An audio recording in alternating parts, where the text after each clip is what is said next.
شنیدگی هستی؟ صدای او را به گوشت شنیدی؟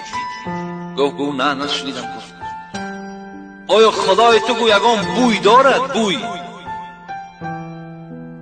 حضرت در این جواب بی خدا فقط چی میگفت؟ لیس کمثله شیء و هو السمیع العلیم.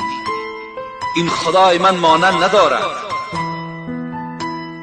با قدرت خدای من هیچ قدرت برابر شدن نمیتواند. خدای من بیناست، خدای من شنواست.